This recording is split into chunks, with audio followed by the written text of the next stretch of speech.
மேனிஃபெஸ்டேஷனில் நிறைய பேருக்கு ரொம்ப டிலே ஆகிறதுக்கான காரணம் என்னென்னா, தன்னுடைய தேவைகளை தெளிவுபடுத்திக்காமல் இருக்கிறது. அதாவது இலக்குகளை சரியாக அமைக்காமல் இருக்குதுன்னு சொல்லலாம்.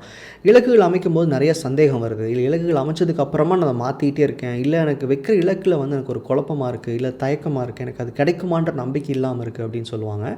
இது மேக்ஸிமம் நடக்கிறதுக்கான காரணம் இலக்குகள் எழுதி பார்க்காம வெறும் உங்களுடைய மனசுக்குள்ளே யோசிச்சுக்கிட்டே இருக்கிறது. அதாவது ஜஸ்ட் விசுவலைஸ் பண்ணிக்கிட்டே இருக்கிறது.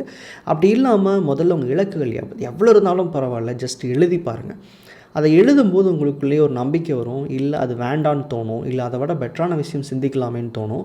ஸோ எப்போவுமே இலக்குகளை எழுதி பார்த்திங்கன்னா உங்களுக்கு ஒரு பெரிய கிளாரிட்டி வரும். எந்த ஒரு மேனிஃபெஸ்டேஷன் ப்ராசஸ்லையுமே ஒரு பெஸ்ட் மெத்தட் அப்படின்றது என்னை பொறுத்த வரைக்கும் மோர் தென் விசுவலைசேஷன், ரைட்டிங் ப்ராசஸ் மட்டும்தான் உங்களுக்கு சரியான மேனிஃபெஸ்டேஷனை கொடுக்கும். ரொம்ப சீக்கிரமாக உங்களை மேனிஃபெஸ்ட் பண்ண வைக்கும். ஸோ இலக்குகளை எழுதி பாருங்கள்.